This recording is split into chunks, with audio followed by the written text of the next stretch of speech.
Ahmad, CRPF 41 battalion, Madhya Pradesh, Bhopal. मैं इस press conference में बताना चाहता हूँ, सबसे पहले तो मैं जो पहलगाम हमला हुआ उसकी मैं मजम्मत करता हूँ। वो जो भी दहशतगाराना हमला हुआ है उसकी कड़ी मजम्मत करता हूँ, और जो गवर्नमेंट ने एक्शन लिए हैं उसकी मैं सराहना करता हूँ।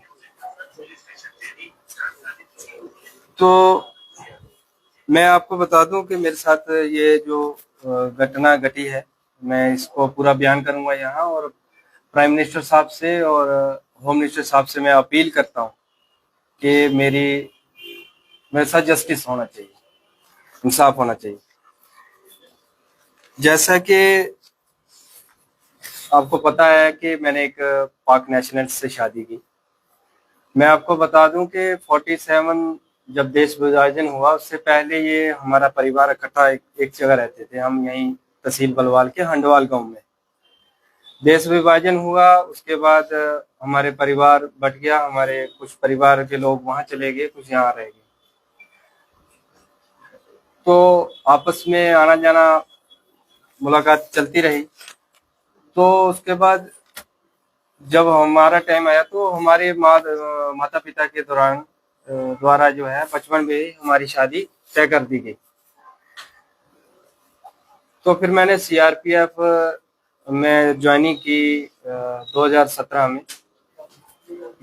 में ज्वाइनिंग की। तो फिर उसके बाद जब हमने शादी का सोचा तो मैंने 2022 के 31/12/2022 को मैंने डिपार्टमेंट को इसके संबंध में लिखा कि ये मैं ऐसे शादी करना चाहता हूँ और मेरी कजन है, और मेरे माता पिता के द्वारा ये शादी तय की गई है। तो डिपार्टमेंट ने मेरी उस लेटर पे कुछ आपत्तियां लगाई, जिससे कि उन्होंने मेरे से मांगा कि शादी का कार्ड और शादी कौन सी जगह पे होनी वो, और शादी की तिथि। तो मैंने वो 2023 में वो सब क्लियर करके डेट शादी की फिक्स हुई, तो मैंने वो डिपार्टमेंट को दे दिए। 72 बटालियन CRPF सुंदरबनी में मैंने वो आवेदन दिया।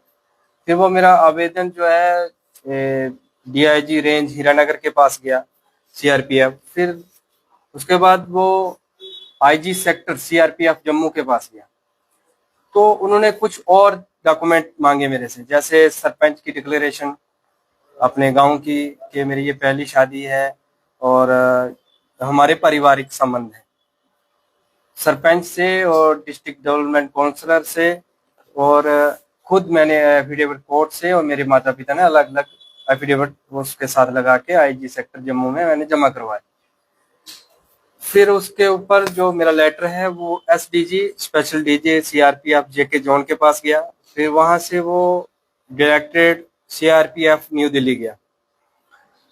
वहां उस लेटर में कुछ समय लगा, 3-4-5 महीने का समय लगा। फिर उसके बाद 30/4/2024 को वहां से रिप्लाई आता है, ऑर्डर आता है कि हमने एजेंसियों के जो भी उनके संबंधित होंगे उनके द्वारा हमने उनकी सलाह ली कि इस केस को वेरीफाई किया। फिर उसमें उन्होंने बताया कि एक गवर्नमेंट सर्वेंट जो होता है 1964 के धारा 21(3) के तहत सरकारी कर्मचारी को अपनी जब वो किसी विदेशी से शादी करता है तो उसको अपने विभाग को या सरकार को सूचित करना होता है, इंटीमेट करना होता है। तो इसमें साफ लिखा है कि पूरी जांच पड़ताल के बाद ये पाया गया कि प्रार्थी ने डिपार्टमेंट को सूचित कर दिया है। यह लिखा हुआ, मैंने मार्क भी किया हुआ। ये डायरेक्टेड DG CRPF दिल्ली का 30/4/2024 का लेटर है। ये प्रार्थी ने सूचित कर दिया, और नीचे ये मेंशन कर दिया कि इसमें NOC का कोई उल्लेख नहीं है, NOC का कोई प्रावधान नहीं है, सिर्फ सूचित करना होता है शादी के संबंध में। तो मैंने सूचित कर दिया, ये इसमें डायरेक्टेड के ऑर्डर में क्लियर है। फिर इसके बाद में मेरे फादर कैंसर से पीड़ित हैं, वो डिपार्टमेंट को पता है, डिपार्टमेंट के थ्रू उनका इलाज भी चला है। फिर उनकी तबीयत अचानक खराब हो जाती है, तो हम दोनों परिवारों ने डिसाइड किया कि हम मैरिज कर लेते हैं, वीजे में अभी टाइम लगेगा, हम शादी कर लेते हैं। तो 24/5/2024 को हमने वीडियो कॉन्फ्रेंस पे शादी करने का निर्णय लिया। तो सब लोग इकट्ठे भी हुए, काजी वगैरह भी आए दोनों तरफ से। तो लाइव टेलीकास्ट पे हमारी शादी हुई। शादी के संबंध में मैंने शादी की तस्वीरें अपने विभाग को दी। उसके अलावा शादी का ये ऑनलाइन वेडिंग का कार्ड और जो भी मैरिज के संबंध में जितने भी डॉक्यूमेंट्स थे, मैरिज सर्टिफिकेट, ये मैंने सब अपनी 72 बटालियन के जरिए जमा करवाए। फिर उसके बाद मेरी वाइफ ने वीजा अप्लाई किया। तो 28 फरवरी 2025 को मेरी वाइफ को वीजा मिल गया था। वो विजिट वीजे पे 15 दिन के विजिट वीजे पे भारत आई। आने के बाद हमने 1 तारीख को 28 की रात में वो घर पहुंची। एक को हमने सुबह FRO जम्मू में अपनी जो रिपोर्ट करनी होती है, कोई फॉरेनर जब आता है तो FRO में रिपोर्ट करना होता है, तो हमने वो प्रॉपर वहां पे रिपोर्ट किया। तो एज ए वाइफ उसको साथ रहने के लिए लॉन्ग टर्म वीजे की जरूरत थी, LTV। तो गवर्नमेंट की गाइडलाइन है कि जब कोई भी महिला या जब किसी भारतीय से शादी करती है तो वो उस कैटेगरी में फॉलो करती है। तो हमने 4 मार्च को ही LTV अप्लाई कर दिया, long term visa. Long term visa apply किया तो 13 मार्च तक उसकी पूरी प्रक्रिया चली। उसमें वेरिफिकेशन हुई CID पुलिस की। फिर उसके बाद 13 मार्च को वो इंटरव्यू हुआ, FRO जम्मू का इंटरव्यू हुआ हमारा। इंटरव्यू होने के बाद ये देखो 13 मार्च 2025 6:02 PM पे ये जो मेल हमें मिली कि आपका जो लॉन्ग टर्म रिक्वेस्ट है, ये नंबर है, has been referred to higher authority for approval. ये MHA को भेज दी गई 13 मार्च को। 14 को हमारा वीजा एक्सपायर होना था, तो हम LTV कैटेगरी में आ गए, हमें LTV में स्टे हो गए। उसके बाद हम LTV में रहते रहे। तो अचानक ये पहलगाम का इंसिडेंट हुआ, सरकार ने कुछ निर्णय लिए उस पर। हमें भी उस चीज का बहुत दुख है, मजम्मत करते हैं, हम उसके सख्त खिलाफ हैं। सरकार ने जो कठोर फैसले लिए हैं हम उसका समर्थन करते हैं। फिर अचानक से मुझे एक एग्जिट परमिट की मेल आती है। एग्जिट परमिट की एक मेल आती है, तो उसमें लिखा होता है कि आपको जो भारत से जाना पड़ेगा, आपका एग्जिट परमिट ग्रांट हो गया। तो मैंने जब बात की तो उन्होंने बताया नहीं नहीं, आप LTV में हैं। कुछ देर के बाद हमें एक मेल और आती है, ये 26 अप्रैल 2025 को 4:42 पे आती है, मेल आती है। इसमें लिखा है कि decision on your exit permit against application number stand cancelled, we are re examining your case. कि हमें नहीं जाना है, आपके केस के ऊपर दोबारा देखा जा रहा है। और गवर्नमेंट ऑफ इंडिया का जो नोटिस है, जो ऑर्डर आया था, जो ये वीजे रिवोक का, वो ये है, उसमें क्लियर लिखा है गवर्नमेंट ने, ये सीरियल नंबर 16 वीजे हैं। उसमें LTV एक ऐसा मात्र वीजा है जिसके ऊपर ये कोई भी डेडलाइन लागू नहीं होती। एग्जिट परमिट जो है, एग्जिट वीजा, ये सभी हैं, LTV वैलिड है। Issue of new visa allowed, new वीजे जो मिलेंगे वो सिर्फ LTV को ही मिलेंगे। और ये ऑर्डर डेडलाइन जो है नॉट एप्लीकेबल, LTV पे ये लागू नहीं होती है। ये क्लियर था। हम इस दौरान हम रहते रहे। फिर 28 में भी 28 या 27 को हमें तहसीलदार की तरफ से एक नोटिस आता है विजिट वीजे का, ना कि LTV का। LTV का उसमें कोई जिक्र नहीं है, विजिट वीजे का आता है। वो लिखते हैं कि आपका विजिट वीजा 22 मार्च को खत्म हो गया है। हालांकि हमारा विजिट वीजा 14 मार्च को खत्म हो गया था, 22 को नहीं हुआ, 14 मार्च को ही खत्म हो गया था। तो हमने उस टाइम हमें जाने के लिए बोल दिया, तो हमने अपने एडवोकेट अंकुश शर्मा जी से बात की। तो हमने हाई कोर्ट से अपील की कि हमारे साथ ये गलत हो रहा है कि हमने ये एलटीवी में आते हैं, हमने पूरी परमिशन से शादी की है, सीआरपी को इंटीमेशन किया हुआ है, सारे डॉक्यूमेंट्स लगाए। तो हाई कोर्ट ने उसको सुना। ये उस टाइम सुना जब जम्मू से पीसीआर से हमें रवाना कर दिया था अटारी बागा बॉर्डर के लिए। हाई कोर्ट ने सारी ये चीजें सुनने के बाद एक ऑर्डर निकाला, जिसके ऑर्डर के तहत उन्हें बागा बॉर्डर से वापस हमारे घर लाया गया कि इनका जो ये केस है ये एलटीवी में ही फॉलो करते हैं। जब घर आ गए तो कल अचानक मैंने कुछ सोशल मीडिया पे कुछ ऐसे न्यूज चैनल में मैंने सुना कि सीआरपीएफ जवान के खिलाफ कुछ एक्शन लेने वाली है, जवान ने कुछ वायलेशन की है। तो होते होते शाम के कोई 5:30-6 बजे कुछ 4 लोग डिपार्टमेंट के मेरे घर आते हैं। ये 41 बटालियन से आते हैं, कुछ जम्मू आईजी सेक्टर ऑफिस से आते हैं, सीआरपीएफ वानतलाब से। उन्होंने आके एक नोटिस दिया। जब मैंने उस नोटिस को पढ़ा, उसमें फर्स्ट पैरे में उन्होंने लिखा है कि जवान ने निकाह की सूचना डिपार्टमेंट को दी है। निकाह ही मैरिज होती है, मैं आपको ये क्लियर करता हूँ कि निकाह ही मैरिज होती है, वही मैरिज है। निकाह की सूचना दी है। उसके बाद वाइफ को वीजा खत्म होने के बाद इलीगल तरीके से यहाँ रखा। हालांकि ये एफआरओ की तरफ से हमें अप्रूवल है, जो कंसर्न अथॉरिटी है वीजे की, और एलटीवी में उन्होंने स्टे दिया और हाई कोर्ट ने इस चीज को माना है। और गवर्नमेंट ऑफ इंडिया की गाइडलाइन भी उस पर यही है, साफ क्लियर है, आप देख सकते हो। इस पे लिखा है नॉट एप्लीकेबल, इस पे लागू नहीं होता जो ऑर्डर निकला है एलटीवी पे। तो उस ऑर्डर में मेरे पे लिख दिया ये सब कारण उन्होंने कि इन्फॉर्म नहीं किया। हालांकि मैंने जब मेरी वाइफ यहाँ आई, मेरे पास अभी भी प्रूफ है, व्हाट्सएप पे है। मैंने 72 बटालियन में विजिट वीजे की कापियां, अपने निकाह सर्टिफिकेट, ये फोटो, ये सब चीजें मैंने 72 बटालियन में भी जमा किए। तो 72 बटालियन में मैंने ये जमा किए थे। फिर उसके बाद जब मैंने 13 मार्च को एलटीवी का मैंने प्रोसीजर जो मेरा कंप्लीट हुआ, मैंने वो भी अपनी 72 बटालियन को एलटीवी के लिए बता दिया कि मैंने एलटीवी में स्टे कर रही है मेरी वाइफ।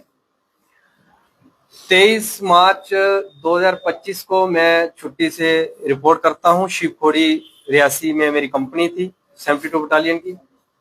वहां से फिर मैं हेडक्वार्टर जाता हूँ 25 मार्च को 2025 को।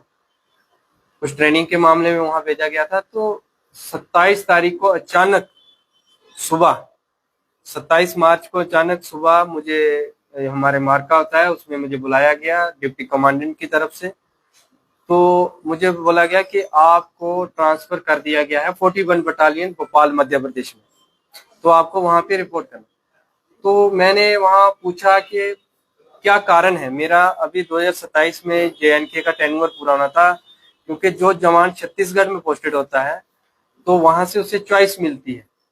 छत्तीसगढ़ ऑपरेशन एरिया के बाद उसको चॉइस मिलती है कि आप कहाँ जाना चाहते हो। तो मैं छत्तीसगढ़ का टेन्योर काट के मैं चॉइस पोस्टिंग जम्मू में आया था। तो मेरा 2027 में ये टेन्योर कंप्लीट होना था यहाँ। तो मुझे अचानक कर दिया। मैंने कहा कि मैं डीजी साहब का इंटरव्यू लेना चाहता हूँ कि उसको स्टेशन छोड़ा जाता है, उसके लिए आगे की टिकट सारा संबंध। मेरे साथ ऐसा बिल्कुल नहीं हुआ। लेकिन ठीक बराबर 29 तारीख को मॉर्निंग में 41 बटालियन भोपाल पहुंच गया। मैंने वहां जाके रिपोर्ट की। मैंने जाते ही फर्स्ट साहब का इंटरव्यू ले लीजिए और अपनी शादी के संबंध में हमारी बटालियन को भी एक आवेदन दे दीजिए, ताकि हमारी बटालियन को, हमारे नया सेक्टर, नया जोन है, इसको भी आपकी मैरिज के बारे में इंटीमेट हो जाए। मैंने सारे डॉक्यूमेंट्स लगाए, डायरेक्टेड का ऑर्डर लगाया सूचित होने का, मैरिज सर्टिफिकेट के सारे A to Z प्रूफ मैंने उसके साथ लगाए। और एलटीवी का मैंने उसमें लिखा कि एलटीवी का अप्रूवल के लिए एमएचए को किया हुआ है, जिसकी प्रक्रिया जम्मू एफआरओ के द्वारा की जा रही है। उसमें मैंने क्लियर लिखा है। मैंने सूचित किया, वहां सबमिट कर दिया। और डीजी साहब का मैंने इंटरव्यू के लिए एक एप्लीकेशन दी वहां पे। डीजी सर के इंटरव्यू में मैंने वहां उसमें भी यही लिखा कि मैंने ऐसे ऐसी शादी की, ऐसे सूचित करके मैंने प्रॉपर चैनल फॉलो करके मैंने शादी की। और मेरी वाइफ जम्मू में है, मेरे पेरेंट्स जो हैं बीमार हैं, फादर कैंसर पेशेंट है, डिपार्टमेंट उससे पहले अवगत है, डिपार्टमेंट के थ्रू उनका ट्रीटमेंट मैंने करवाया है टाटा हॉस्पिटल मुंबई में। तो डीजी साहब के इंटरव्यू के मैंने एप्लीकेशन दे दी, वो अभी अंडर प्रोसेस में है, अभी मतलब उसकी अप्रूवल आनी है इंटरव्यू लेने के लिए। तो उस दौरान ये इंसिडेंट हुआ, गवर्नमेंट ने कुछ गाइडलाइन निकाली, तो मैं 6 दिन के लिए छुट्टी मैं घर आ गया। इसके संबंध में मैं घर पहुंचा उसी दिन ये नोटिस 12 से हुआ हमारे साथ। हाई कोर्ट से अपील की, हाई कोर्ट ने हमारी बात को सुना, हमें रिलीफ दिया। तो फिर ये अचानक से 41 बटालियन की कमांडेंट सर की तरफ से ये लेटर कल मुझे रिसीव हुआ। उसमें उन्होंने इस चीज का उल्लेख किया है कि आपने डिपार्टमेंट को बताया नहीं, और उसी में एक चीज ये भी मेंशन की है कि निकाह के लिए बताया है। निकाह ही शादी होती है, निकाह नामा ही मैंने उनको दिया है। और इस चीज को ये डीजी डायरेक्टर का जो लेटर है उसमें भी ये क्लियर है कि डिपार्टमेंट को मैंने सूचित किया है, और एनओसी का कोई उल्लेख नहीं है, सिर्फ इंटीमेशन करना होता है। तो इसके बरहस मुझे डिसमिस फ्रॉम सर्विस कर दिया। तो मेरी प्रधानमंत्री जी से और गृह मंत्री जी से अपील है एक जवान की हैसियत से ही कि मेरे साथ जस्टिस होना चाहिए। जब मेरे पास डॉक्यूमेंट कंप्लीट है, हर चीज मेरी प्रॉपर है, तो ऐसा क्यों, ऐसा क्यों? आगे का स्टेप क्या रहेगा आपका? मैं न्यायालय जाऊंगा, मैं हाई कोर्ट जाऊंगा। इसके संबंध में मैंने दे दिए हैं डॉक्यूमेंटेशन इसके बारे में, कि ये कोर्ट देखेगा इसमें कि क्या मेरे डॉक्यूमेंट सही हैं, क्या गलत हैं, ये चीज वो जस्टिफाई होंगे। आपका कहने का मतलब है कि आपकी डॉक्यूमेंटेशंस क्लियर थी, जी, आपके साथ नाइंसाफी की गई, जी, आप ये कहना चाहते हैं? जी। तो इस तरह से लॉन्ग टर्म जो वीजा अप्लाई किया था उसका अप्रूवल अभी तक नहीं आया था? नहीं, उसका जो प्रोसेस, जो उसका प्रोसीजर है पूरा, वो आप जब किसी विजिट वीजे पे आते हैं तो आपको इन टाइम में उसको अप्लाई करना है, और उसका फाइनल स्टेप होता है इंटरव्यू। वेरिफिकेशन होने के बाद इंटरव्यू, और इंटरव्यू के बाद अप्रूवल के लिए भेज दिया जाता है। तो अप्रूवल में उसमें टाइम लगता है। लेकिन जब तक अप्रूवल नहीं आता तो क्या आपको राइट है कि आप जी जी जी जी उसकी गाइडलाइन में है, एलटीवी की जो गाइडलाइन है वो कोर्ट ने भी पढ़ी है। और जो आपने देखा होगा कि मैक्सिमम लोग जो अप्लाई किए हुए हैं, मतलब प्रोसेस में है, तो वो ये जो कंसर्न अथॉरिटी होती है ये पहले इन्फॉर्म कर देती है कि आप स्टे कर सकते हैं।